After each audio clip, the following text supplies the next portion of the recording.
Do you think that the developers of platforms have designed it such that if you decide to start spending money on the platform, they're going to magically cut your reach of a piece of content organically?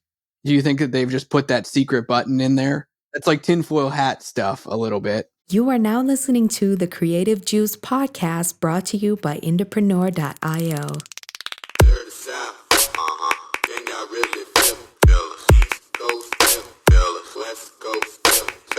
What's up, Indies? Welcome back to the Creative Juice podcast. This is episode 310.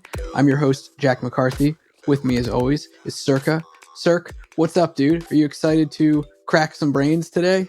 I'm excited to break open some brains and scoop out the false beliefs. Me too. Me too, man. I think this is going to be a really fun episode, and I hope you guys are going to dig it. Every now and again, and by every now and again, I mean pretty much every day of the week, we get questions and comments and thoughts from indies inside of our community, on our content, in our DMs, from our clients about hurdles and challenges that they're having in their music careers. Some of them are really specific things about stuff they're doing in marketing, and some are just like, man, I can't figure out even who I want to represent myself as an artist.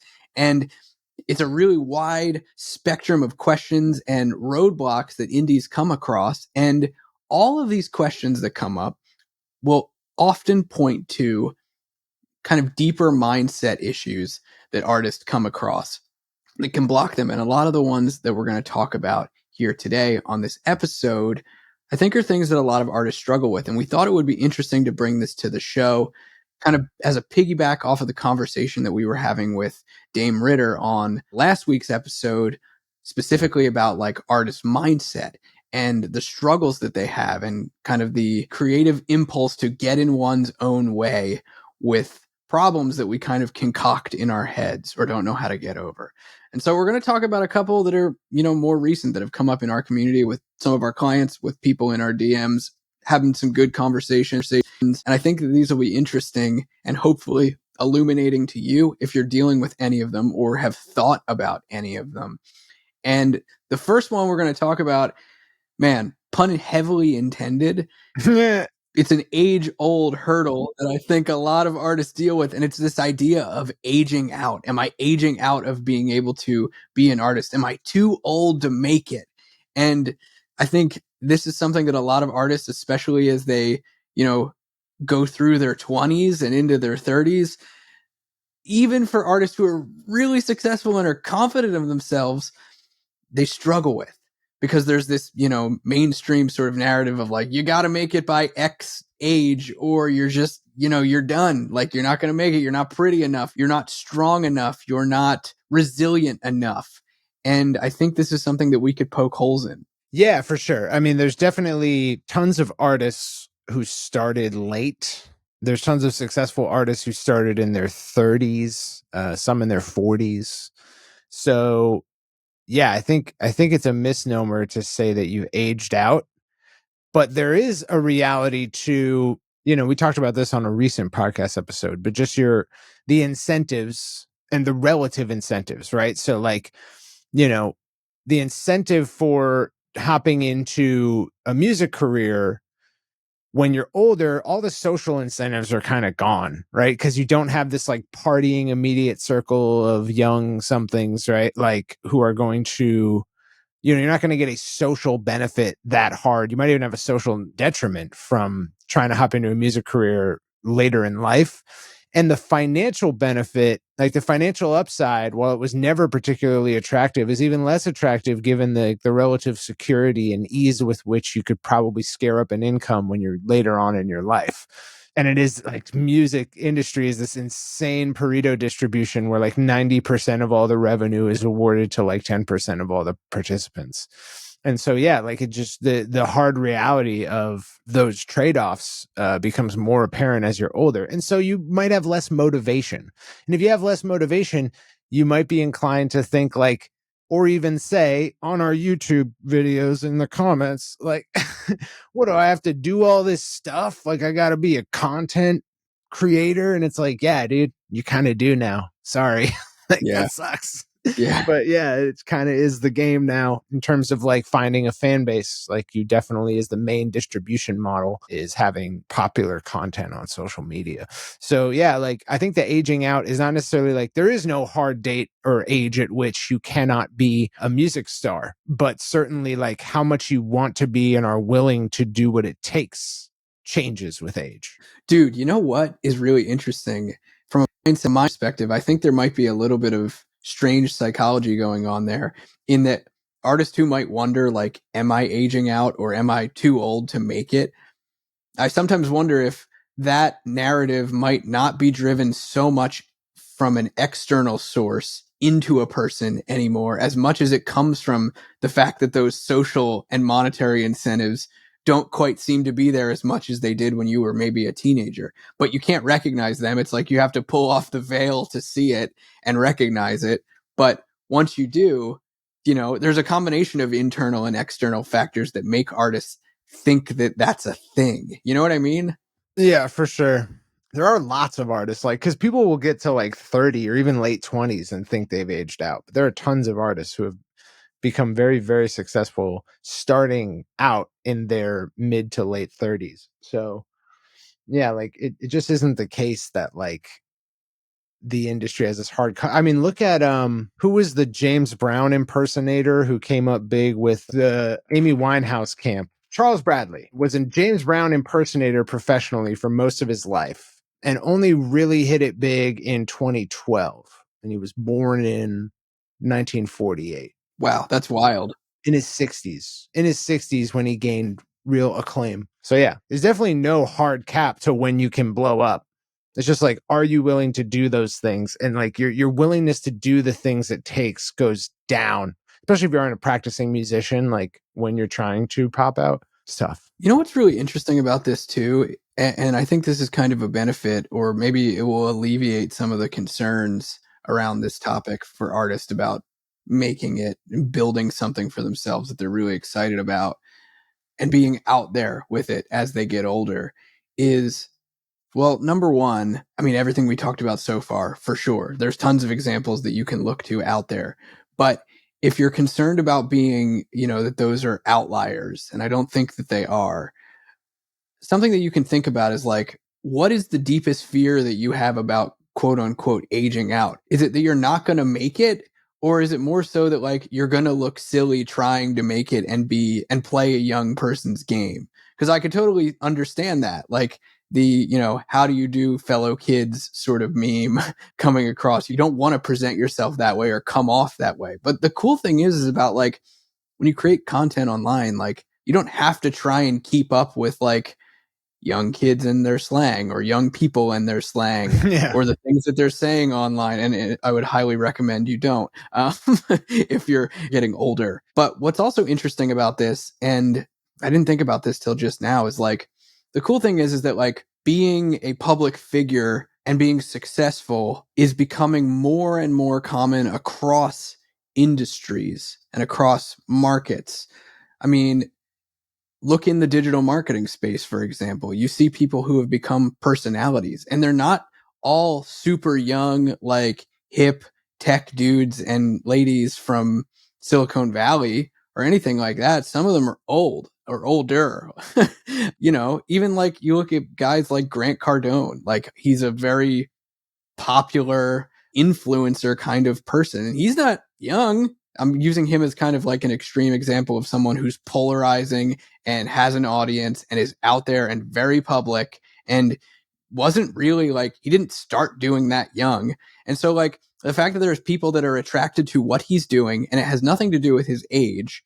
Like if we're talking about the ability to be a public figure, I think that's becoming more and more democratized because of the internet.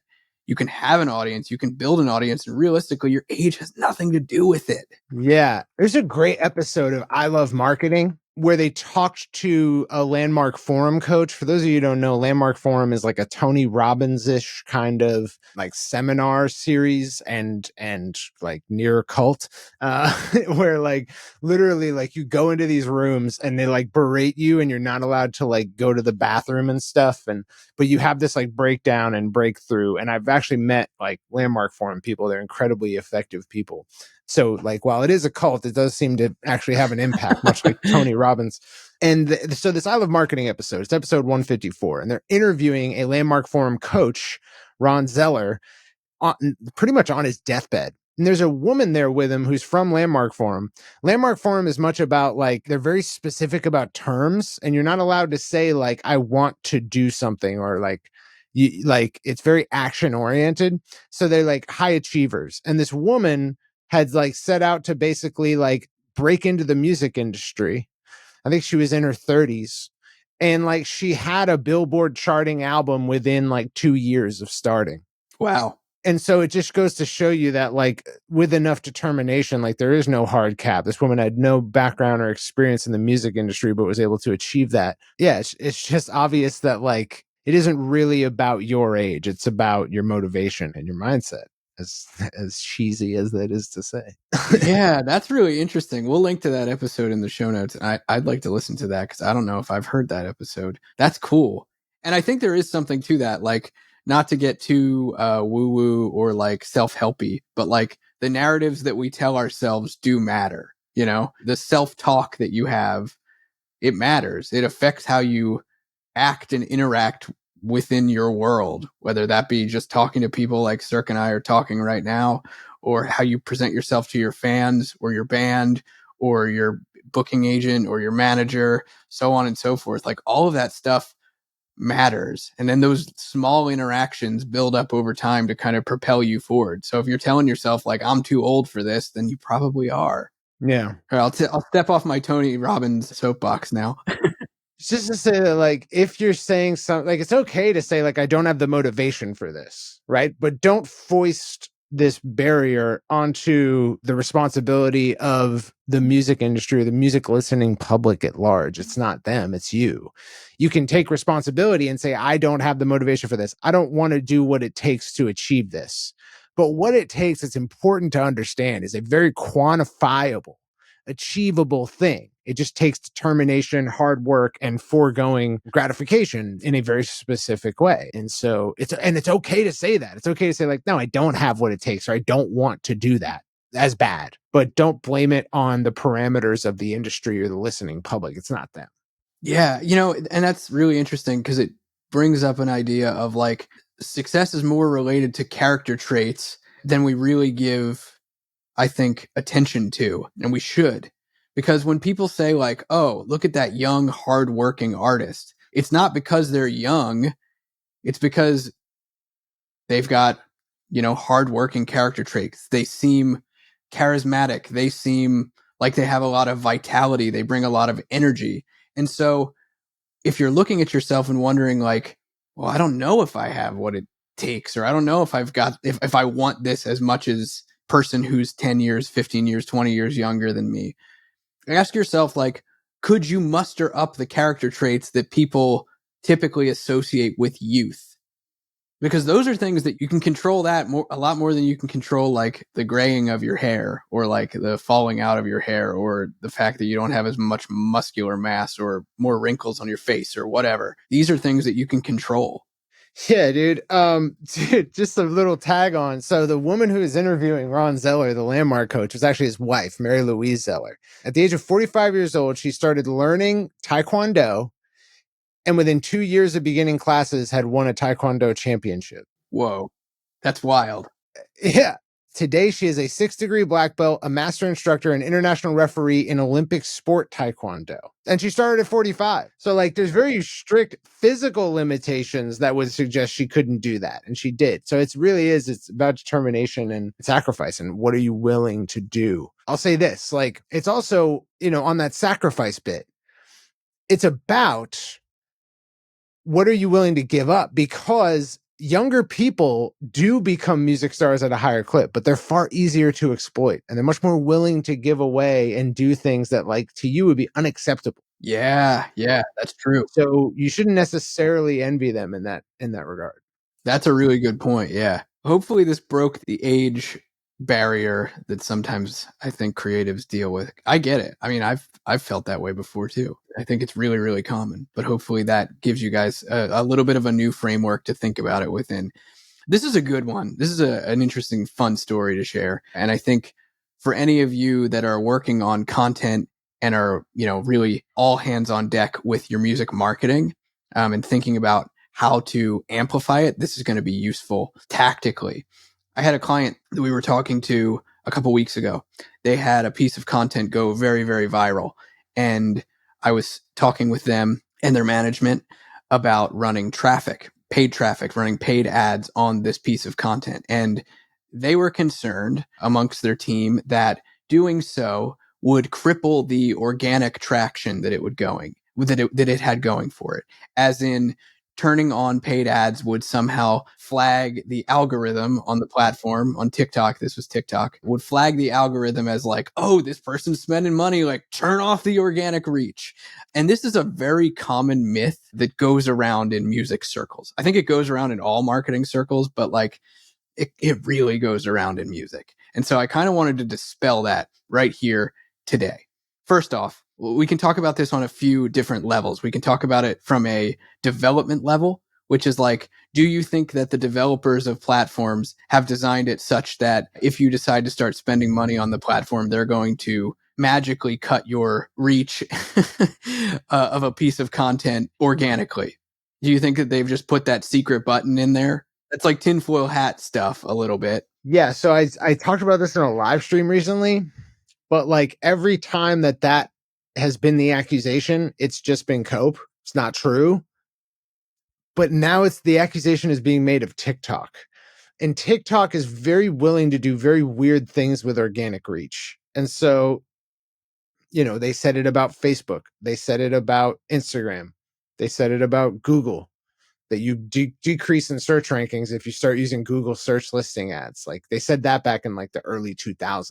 Yeah. Yep. So in all of those cases, it's been not true. But in the case of TikTok, if there was any one of these where it would be true, it would be TikTok, because they're just so funky with how they dial in and out. Like they're literally like social engineering, like organic exposure, down to the point where like it was found that videos filmed in homes that look like they were lower income were being throttled, and those in more expensive homes with like nice fixtures and like everything looks nice, they were being boosted. So it may be the case with TikTok, although there's no direct evidence for that. And that's what I'm pointing to here is like, there's no direct evidence to that idea. I do love a good conspiracy theory, though. Love them. However, under the assumption that we have no direct evidence that that's the case when it comes to paying for traffic once you have organic traffic, then the secret button inside of TikTok doesn't exist. Point number 2 that I want to make about this has to do with traffic in general and how traffic works. And hopefully this will give you guys a little bit of a sort of helpful frame to think about when to pull off paid traffic stunts in the middle of a viral sort of moment.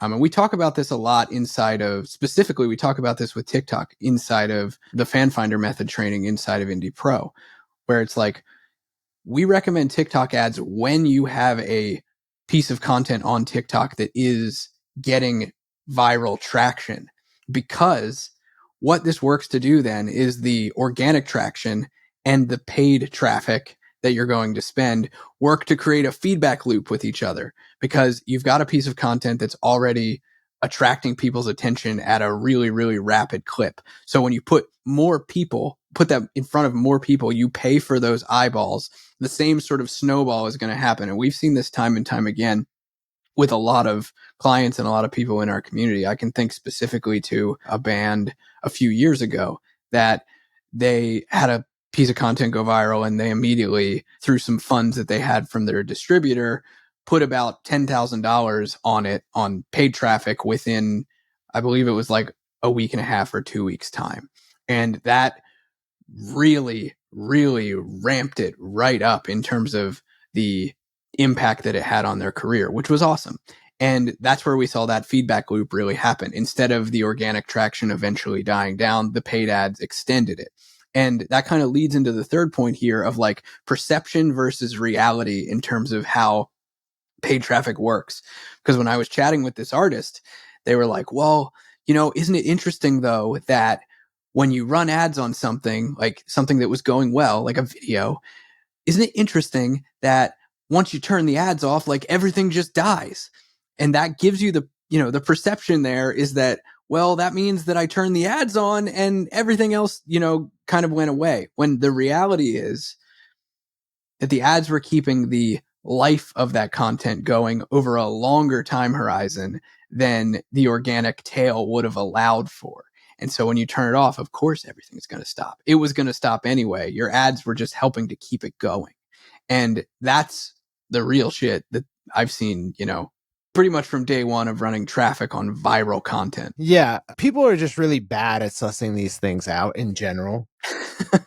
Like most panicky responses immediately follow like an eyeball test, where like they log into some dashboard, see a couple of numbers and surmise like I've been robbed or something. But it's generally untrue. It's generally not the case. And certainly like we have rigid data tracking in place at IndieX when it comes to client accounts. And so it's a lot more trivial for us to like suss out, like, are these ads having an impact on, say, Spotify metrics or say sales metrics or social media metrics, like, because it's being rigidly tracked. But it's easy to see how if someone just took a cursory glance at their metrics after not really checking them much and having some weird baselines floating around in their head from something they saw one time. And like human beings are prone to panic anyways. So like, I don't know what you're talking about. Definitely not me, dude. like, it really is like, if you don't know your numbers, it's easy to panic about your business in all cases, especially if you have a music business. You really don't. Most people with a music business, whether they know it or not, don't know their numbers. And so they are much more prone to panic.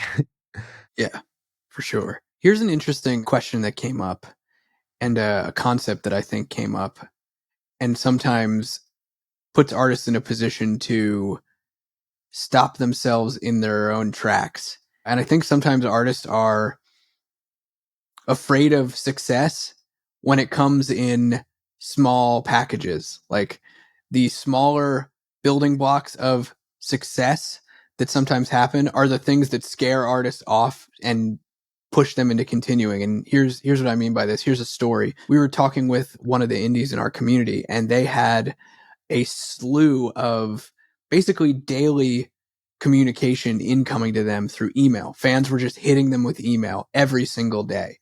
And they were like, I think I need to do something to turn this off. Like, should I just change the thing that they're responding to so that it stops? Because I'm finding myself overwhelmed and I don't think it's scalable and I can't do it. And my response was, I thought maybe more of an unpopular one, but actually it seemed to have resonated and kind of was the commonality, which was cool. It made me feel like not such a jerk in saying it, because I was basically like, you should keep doing it. Like, build some systems around what you're doing so that you don't self-sabotage. Because right now, picture yourself as this artist in an enviable position, something that every artist, every band, every creative would look forward to, would be like the moment where they've got fans that are digging what they're doing enough that they're messaging in. Like, that's super, super enviable. But if you all of a sudden feel overwhelmed, what does the human, the lizard brain want to do? It's like, oh, I want to armor myself up and run away. I want to self-sabotage. And instead, the better thing to do here is to build simple systems that may not scale.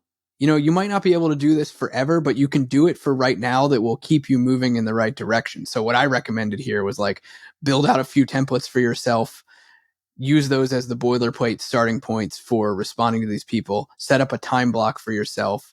And that way you don't need to stop doing this incredibly beneficial thing, which is nurturing relationships with your fans. You can just make it go a little bit faster. And then maybe sometime you can hand it off to somebody else. Then you've got a little bit of a system in place. It doesn't have to scale like that. It doesn't have to stay like that forever. It's just a for now.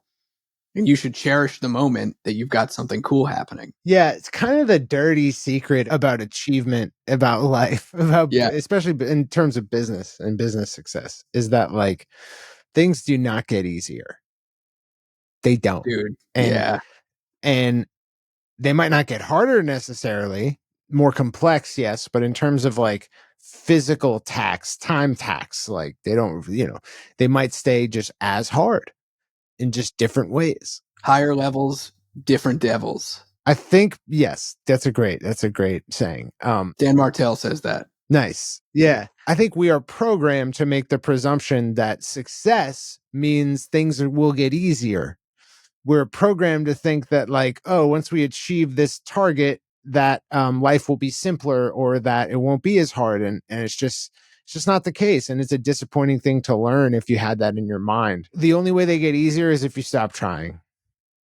And so if you really value things getting easier more, then you just stop trying and like everything will atrophy. And there's nothing wrong with that. Like if that's truly what you want out of life, like that's fine. But yeah, like if you want to keep on succeeding, if you want to reach new levels, like you have to just keep trying as hard as you did before. And I imagine that if that indie who's now getting all those emails could go back 2 years and tell their former self what they're facing, they'd get slapped by their former self, right? Yeah. They would be like, what the hell are you talking about? We have fans? Like they want to talk to us? Like what the fuck? No.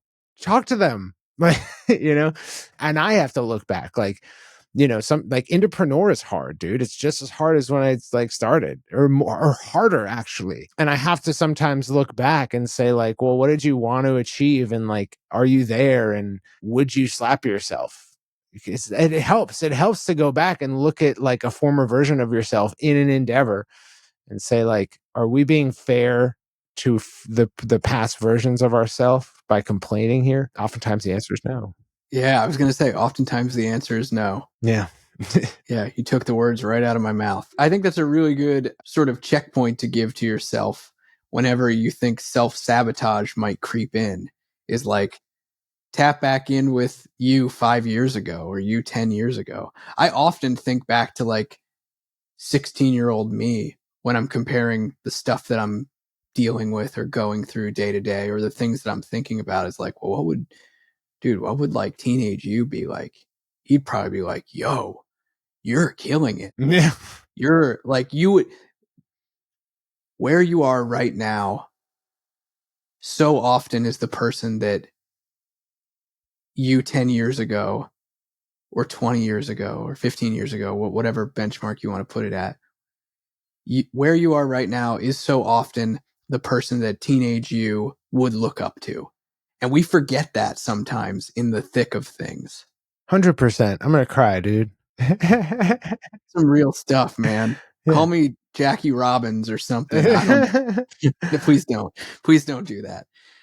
Here's the last one. This is an interesting story. I was actually chatting with an indie this morning on Instagram about getting their music out there, hitting the right kinds of audiences. And in particular, they were asking me about targeting. They were like, we're a pop rock band or we're a rock band. And, we sort of sound pop rock. We're kind of lighter. We sort of fall into a pop punk category.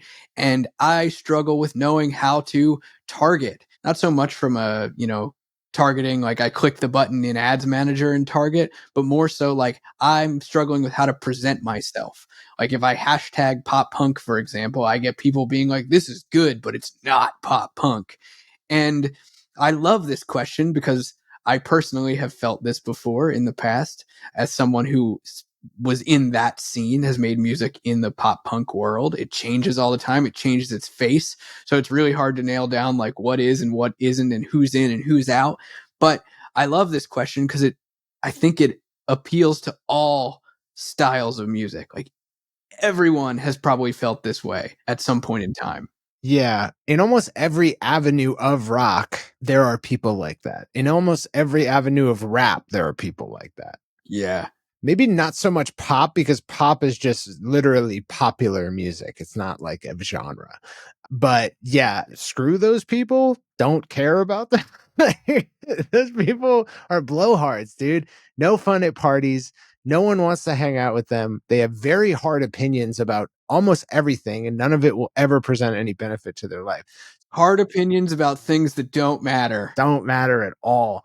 They're just clinging to some time when there was social capital and things being or not being pop punk, which, like, I'm an old punk head, so you're all losers to me. Like, none of you are punk. So, who cares? Like, but I also find there to be very little equity in determining what is and isn't punk, because it doesn't matter anymore. Like, punk, like, literally the genre itself was like manufactured by a corporation, like it, like, despite it like claiming to be the opposite. So, like, I think anyone who's willing to say like this and that genre is or isn't this other genre is sort of like they just don't know enough about the world to know that a game is being played on them.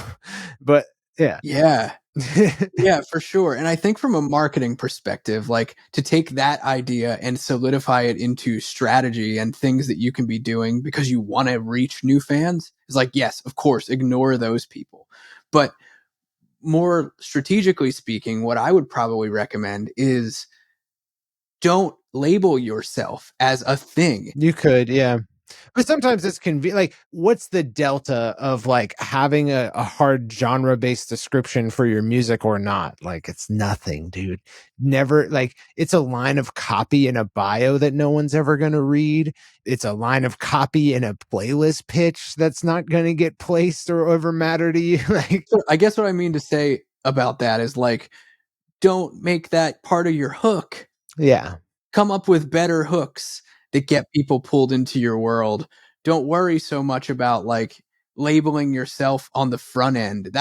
And you can listen back to just the past couple weeks worth of episodes where we talked about the idea of coming up with a hook that it's truly, like, when it comes to building a funnel, like, the hook is the first thing that you really need to be paying attention to at any level or campaign or tactic that you're building in a marketing stack. Paying attention to the hook is what you need to do. And so in this case, I would say, like, I mean, honestly, what's cool here is, like, your music is broad enough that it can appeal to the overall pop rock category. You know what that's really close to is the overall pop category. So just say rock, dude. Who cares? Right.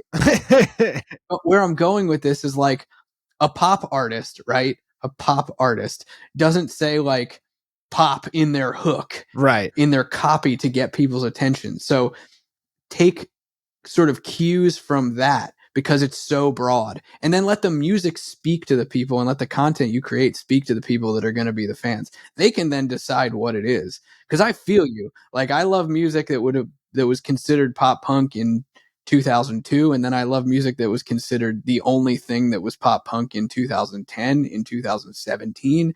But they all changed and evolved, and I get it. So don't label yourself first. Catch people's attention another way. So there are only so many, like, because the question is like, how do I describe myself? Right. And it's like, okay, well, where do you need to describe yourself? Let's tier out all of the places that marketing copy could go in a funnel.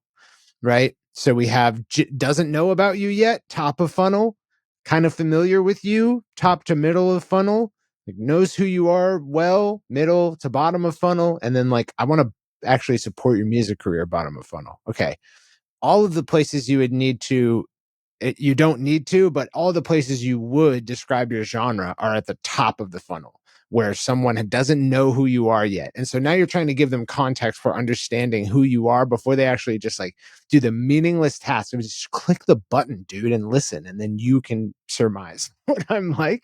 Like, I don't know how to describe it for you. So, okay, let's address those people. You don't have to use a genre. You don't even have to say you sound like anything. And you'll notice that, like, in the pantheon of hooks that could go in a top of funnel asset, like a piece of content on TikTok, calling dog whistling, like, fans of your genre is kind of the bottom of the barrel when it comes to creative hooks. It's cheesy, dude. That's not to say it can't work, like it has in the past and could in the future work like fine. But saying like, hey, pop punk fans, you're gonna love this. Like we're scraping the bottom of the barrel in terms of inventiveness for hooks. Yeah. And if you're relying on that, like this is probably a good barometer to say, well, don't do that. Like Right. for more reasons than just you might have some blowhard who like Blink 182 in 2002, like say you're not pop punk, which like, oh, I'm Hey, dude. devastated. What am I gonna do now? Careful. All right. Yeah. Sorry. We're talking about Jack.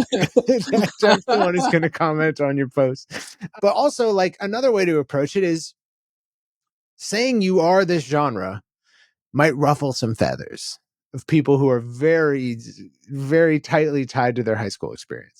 saying You're just picking on people who like pop punk. saying you are no, because like everyone has a high school. Like I have a high school experience with punk, whereas a retro referential. Anyways, the you could also say like, do you like this band? But then you might ruffle some feathers there. Instead, you could just say who you're influenced by. We are influenced by X, Y, and Z. We are influenced by this genre of music and this other one.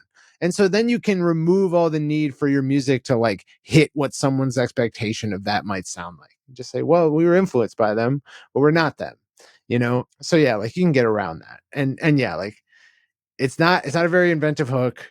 It's not necessary for you to even proclaim like what genre you are. Genres are categorically useless in this day and age. And we have so much melding. There are no CD racks to like like you need to identify genre and then band name and then album name. So all of the needs for a genre are all but removed. So just don't try to use one, you know? Who cares? Yeah. I totally agree. And I think like something beautiful that I've felt in the last like 10 years has been what I've been referring to as like the melting pot of pop music since like It's all pop now. yeah, from like 2015 on, 2014, 2015 on, what we've seen pop music become, I think is so sick because like everyone can join the party and you're part of that. But what that means is you got to be a little bit more clever with your marketing. And I think you're seeing that here is like the dog whistles, the labels, the categorization. It doesn't quite work in terms of getting somebody's attention in the way that you might hope it would. In some cases, it just gets grumpy people complaining at you. And you know what's interesting, man, is like you're going to get it no matter what. At every turn, you invite the ire of someone who does not have a whole lot of friends. Yeah, 100%. Because I see this even with some of our clients at the agency. Is like we're running top of funnel traffic, for example, and a fan might go into their comments and be like, "Yo, the singer sounds like Rihanna," or "the singer sounds like Chris Cornell," or something like that. And then you get other fans jumping on and being like, "I like it, but no, they don't." Like, One of our ads is me talking about, you know, like countering the narrative that the music industry is on the rise by just measuring the music industry's annual revenue against the global money supply and showing how like, well, we're actually like down from our peak in 1999 still because there's so much money printing going on. And someone in the comments said like, I knew this when this kid was in kindergarten. sick. I commented back and I was like, you knew financial data about 2021 when it was 1993. Like, that's pretty impressive, dude. Time traveler. We got a time traveler Yeah. watching our ads. So like, dude, like there's like fucking get ready for some asinine comments and insanity to come. Like once you start trying to succeed at anything, there's always people waiting at every turn to like get in their sick quip that isn't even that like hot, right? So just like buckle up, buddy. Like genre purists are the least of your worries from here on out. Just have some fun responses ready to go for the trolls. Tell them you want to kiss them on the mouth or something like that. I love asking people if we can kiss. That's my favorite response to trolls. Let's kiss. I love it. You just go like, dude, go like take some unoffensive, mega famous people, Kevin Hart, The Rock, go to their like YouTube videos or YouTube videos about them and look at the comment section, dude. Like, the more successful you get, no matter how inoffensive you are, like, the more you're going to get people who just hate their lives. And like, literally their activity of the day is to call you wrong on the internet or say you're like whack on the internet. Like, just get ready, you know? It's a sick pastime. It's a lot of fun. It's so much fun. Not. But they are there every step of the way. I hope you guys liked this. This was a fun little mindset, brain-breaking episode. Thanks to Dame again for joining us last week, because I think that if we hadn't had him on the show, maybe we wouldn't have landed on this little diatribe that we did here today. But I hope that it was... Thank you, Dame, for the inspirado. Yeah, I hope that you guys enjoyed this, and I hope it helped maybe break some myths or some mindset hurdles that y'all are dealing with. We'll catch you next time on Creative Juice. Peace out, y'all. Go smack some trolls, indies. Peace. Can y'all really feel us? East Coast, feel us, West Coast,